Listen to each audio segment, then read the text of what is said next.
अस्सलाम वालेकुम दोस्तों।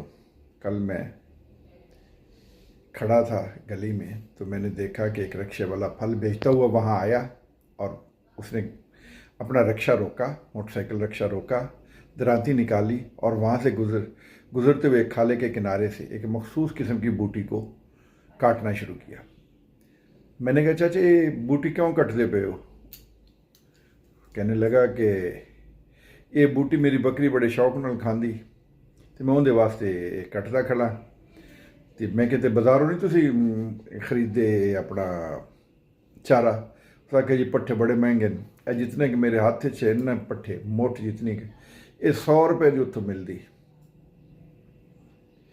तो मैं इतना महंगा अफोर्ड नहीं करता, एक घर बकरी है किलो दुध देती है। तो बहरहाल अल्लाह का शुक्र है कि बड़ा गुजारा है। अच्छा मैं कहते किमें गुजारा है, कितने फल बेच लेते हो, कितनी दिहाड़ी बजा लेते? कई सवेरे निकलदा 400 तो घट 400 का तेल बलदा है, 80 किलोमीटर में इधर उधर फिरना तो नाल 400-500 रुपया बच जाता है। मैं कि सिर्फ 500 रुपये तो किमें गुजारा करते हो, कितने बच्चे ने? उसका कि 4 बच्चे ने, 3 की शादी कर ली, एक रही बच्ची, अल्लाह की तो उनकी भी शादी करसा। अल्लाह की बड़ी रजा, अल्लाह से बड़ा खुश है। यार एक गरीब आदमी जो रोज़ाना गर्मी में, धूप में, गर्दो गुबार में सड़कों पर मेहनत करता फिर रहा है और वो 500 रुपये नहीं बचा पाता, उसका रोज़ाना का ख़र्चा 600 रुपये से ज़्यादा है, उसने 400 से ऊपर का तेल डलवाना है, 100-150 रुपये की दोपहर को रोटी खानी है, कोई और ज़रूरत भी उसको पेश आ सकती है। 600 रुपया ख़र्चा है, 500 रुपया वो बचा रहा है, उसके बच्चे हैं और वो फिर भी खुदा की रज़ा पर राज़ी है। जबकि हमारे यहाँ तो एक ऐसा तबका पैदा हो गया, वो तो शायद अल्लाह की रज़ा पर भी राज़ी नहीं है, इस मुल्क को लूट सूट कर खा गए हैं। क्या मैं पाकिस्तान के वक्त से जो बदनवानी की कहानी शुरू हुई थी आज तक जारी है।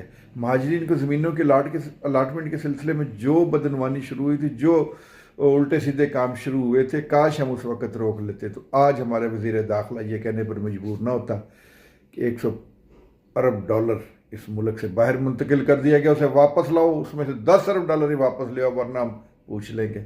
और भाई वज़ीर दाखिला तुम क्यों नहीं बताते, आपकी टीम क्यों नहीं बताती कि ये पैसा गया कैसे बाहर?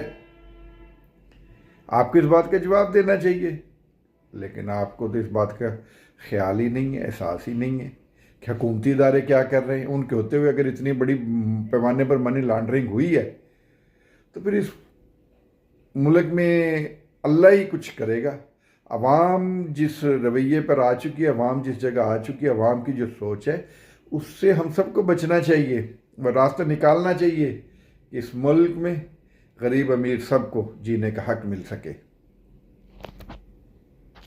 मेहनत कश की आह से बचो इस सिलसिले का पहला प्रोग्राम पेश खिदमत है। दूसरा प्रोग्राम भी आपकी खिदमत में कल पेश किया जाएगा। सैफ रहमान राना मीडिया से आपसे दरख्वास्त है कि मेरे चैनल मीडिया से को सब्सक्राइब कीजिए। शुक्रिया।